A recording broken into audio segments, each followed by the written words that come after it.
Hey Atlanta, this is Seth. I'm the owner of Snyder Cycles. We're here at Snyder Cycles today to talk about the 6 items you should check before every bike ride to make sure you're safe and riding trouble-free.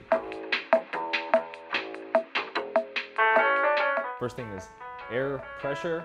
Make sure your tires are filled up. Remove your valve cap. Use your pump as a pressure gauge. You don't need a separate pressure gauge. It's best to just hook your pump up. Get it set, see what pressure you have in there, and fill away. You're done. Unhook your pump, close your valves. If you like your valve caps, put them back on. Air pressure is checked and ready to go.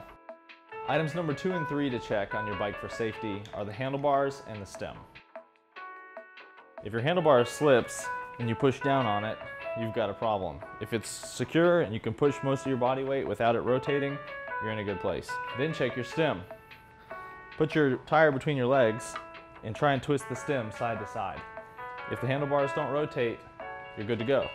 If they slip, when you push against the wheel, you need to tighten your top bolt of your quill stem or the pinch bolts on your threadless style stem. The 4th thing to check is your quick releases or your wheel nuts. Most track and city style bikes are going to use a 15mm box wrench. Some use 14 or 13. Some use standard. Check your size, get the right wrench for the job. Secure it onto your nut.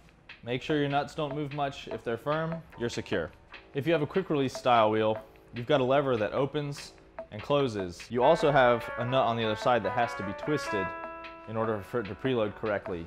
The proper operation of a quick release follows that when you have the lever open, you're tightening this nut to get it correctly in position, and that you get resistance from the lever when you're closing it about halfway through. When you finally start to close it, it should require a good firm force from the palm of your hand in order for it to clamp firmly. If it doesn't clamp firmly, you need to tighten your nut a little bit more before closing the quick release.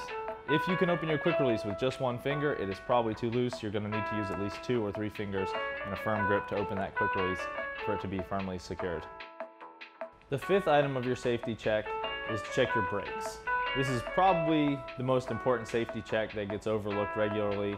In the case of your brake levers going all the way to the handlebar, despite having a little bit of braking power, you won't have enough for a severe braking instance. So you'll want to have your brakes set so that they hit about parallel with your handlebar.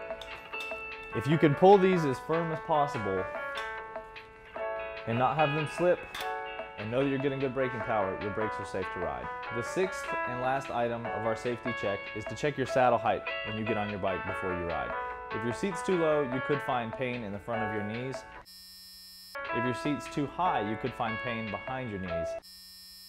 So this is a test you have to do on the bike, but have a friend look at you and see that your leg is almost extended fully, but not quite locked out. That concludes our list of 6 things you should check before every bike ride to make sure you're riding safe and trouble-free. The Atlanta Cycling Festival's here June 13th through 20th. Come check us out in store or call Road Wrench Mobile Repair Truck. He'll come to you, bring you a new bike, tune up your bike, whatever you need. Check us out online as well on our new website, snydercycles.com. Thanks.